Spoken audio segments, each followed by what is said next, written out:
Buenos días, soy el abogado Miguel Alexander Mejía Berrú, estudiante del paralelo de la maestría de Derecho Penal con mención en procesal penal.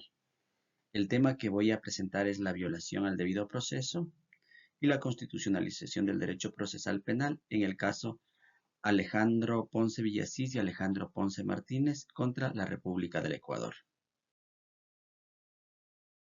El debido proceso. El debido proceso es un derecho fundamental que garantiza la protección de los derechos y libertades de las personas. Esto conforme lo determina el artículo 8 de la Convención Americana de Derechos Humanos respecto a la protección que deben brindar los estados a las personas que se encuentren luchando por los derechos, sobre tema de derechos y sobre otras libertades que se requieren. La resolución de la Corte Interamericana del, del 15 de mayo de 2011 plantea un recordatorio para los Estados miembros como el respeto al debido proceso y la aplicación del derecho procesal penal conforme a los principios constitucionales e internacionales. ¿Cuál es el problema que vemos aquí? Cómo vamos a limitar el problema, que es una presunta violación al debido proceso y la falta de garantías por haber ejercido la defensa legal. Los abogados que en cuestión mencionamos en el caso Salvador Chiriboga versus Ecuador, en el que patrocinaron a la víctima la petición, en el que patrocinaron a la víctima, en este caso el señor Salvador Chiriboga.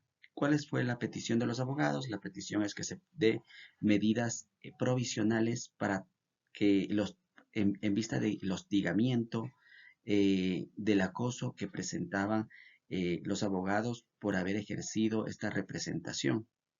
¿Y quiénes ejercían este acoso? Pues miembros de la Policía Nacional.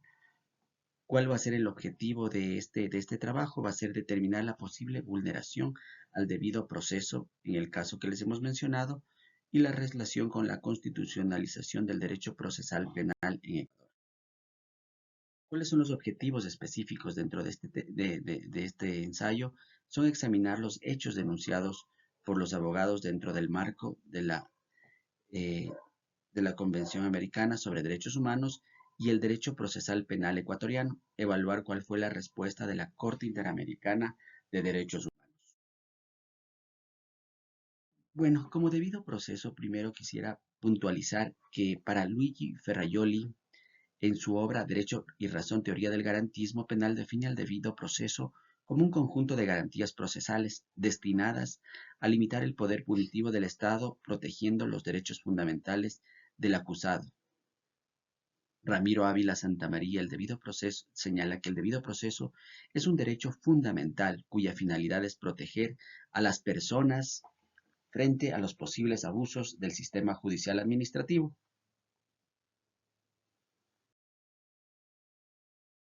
Dentro de este tema podemos ver que la respuesta del Estado y la Corte Interamericana de Derechos Humanos fue el Ecuador básicamente a través de la respuesta de sus organismos no dio una respuesta contundente y se dejó en evidencia la debilidad en la constitucionalización del derecho procesal penal.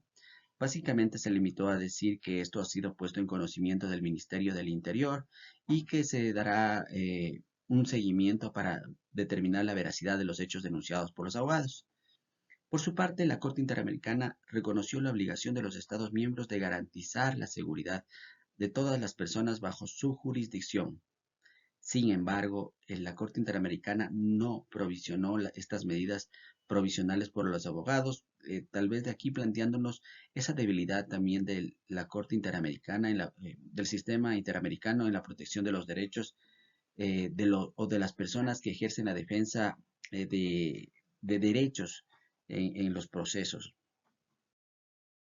Y podemos mencionar también que entre los hechos relevantes es que muchas de las veces la policía estuvo privándoles o tratando de detenerles a estas personas sin una orden judicial, que es lo que en este caso se requiere para poder revisar obviamente documentación o información, sino que tal vez restringiéndoles incluso o tratando de requisar, en este caso, sus vehículos con información que contenían sobre el proceso que había llevado en el caso Salvador versus Ecuador.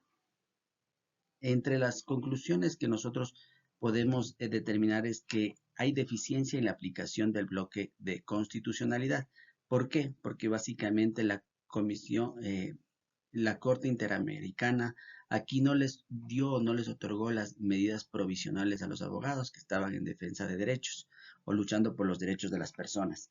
La falta de un control de constitucionalidad efectiva por parte del Estado ecuatoriano. Básicamente, a pesar de que los abogados denunciaron, nunca se dictaron ninguna medidas provisionales para tratar de brindar la seguridad a las personas. Y algo que se requeriría sería reforzar la constitucionalización del derecho procesal penal, que es decir, que en la normativa exista la protección para los abogados que ejercen la defensa de derechos. Hasta aquí mi intervención. Gracias.